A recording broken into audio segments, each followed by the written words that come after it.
नमस्कार.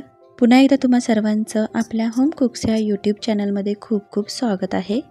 आणि आज आपण होम कुक्समध्ये बनवतो आहे दही. बऱ्याचदा आपण जेव्हा घरी दही बनवायला जातो त्यावेळेला ते आपलं दही बिघडतंच. कधी कधी काय होतं की दही जरी एकदम घट्ट लागलं तरी सुद्धा त्या दह्याला एकदम असा उग्र असा वास येतो किंवा कधी कधी दही हे लागतच नाही.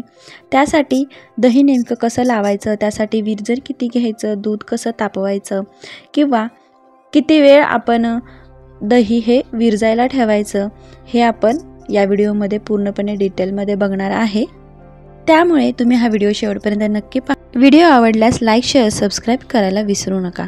चला तर मग वेळ न घालवता आपण आपल्या रेसिपीसाठी सुरुवात करूया. तर मंडळी, इथे आपण दही लावण्यासाठी इथे मी दूध घेतलेलं आहे. तर 1 लिटर दूध आहे आणि हे जे दूध आहे ते कोणत्याही ब्रँडचं नाही, एकदम घरगुती आहे. मी रथिफाकडून हे दूध घेते. तर आता हे दूध घरी आणल्यानंतर स्वच्छ पिशवी धुवून घ्यायची आणि मग हे एका पातेल्यामध्ये काढायचं आहे. तर पातेल्यामध्ये काढत असताना आपण छोट्या छोट्या गोष्टी लक्षात घ्यायच्या आहेत की जेव्हा पिशवी आपण कापतो त्यावेळेला कात्रीसुद्धा एकदम स्वच्छ वापरायची आहे, नाहीतर दूध ते फाटलं जातं. आणि सुरुवातीला आपण जे पातेलं घेतो ते स्वच्छ धुवून घ्यायचं, त्यामध्ये थोडंसं तरी पाणी ठेवायचं. त्यामुळे आपलं दूध आहे ते करपलं जाणार नाही, म्हणजे पातेल्याला खाली लागलं जाणार नाही.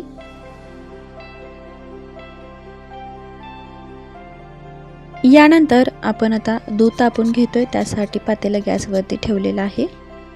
आणि मंडळी, हे जे दूध मिळालेलं असतं आपल्याला ते काय पूर्णपणे प्युअर नसतं, त्यामध्ये थोडा तरी पाण्याचा अंश असतोच. त्यामुळे हे दूध एकदम व्यवस्थित तापवणं सगळ्यात जास्त गरजेचं आहे. दूध जर का व्यवस्थित तापलेलं नसेल तर आपलं दही हे छान होणार नाही. कारण दही हे घट्ट लागण्यासाठी आपल्याला एकदम निसऱ्या दुधाची गरज असते आणि यामध्ये जर का पाण्याचा अंश असेल तर पाणी वेगळं आणि दूध वेगळं असं होतं. त्यामुळे आपल्याला जे विकत आपण दूध आणतो हे घरी आणून एकदम असं व्यवस्थित तापवणं जास्त गरजेचं आहे. त्यामुळे तुम्ही इथे बघू शकता की दुधाला उकळी आल्यानंतर मी इथे पळी घातलेली आहे दुधामध्ये आणि हे दूध मी साधारण 5 ते 6 मिनिट असंच उकळून घेणार आहे. याचं कारण असं की यामध्ये जे जास्तीचं पाणी आहे ते आटलं जाईल आणि दूध थोडंसं घट्ट होईल. त्यामुळे आपल्या दह्याला सुद्धा थोडासा घट्टपणा जास्त येईल. म्हणून आपण हे दूध साधारण 5 ते 6 मिनिट असंच उकळवू द्यायचं आहे.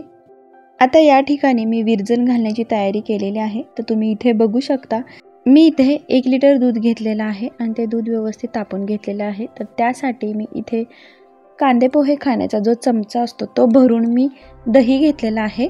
आणि आता हे दही आहे ते ज्या मी भांड्यामध्ये विरजण घालणार आहे त्या भांड्याला मी व्यवस्थित सर्व बाजूने पसरवून घेणार आहे.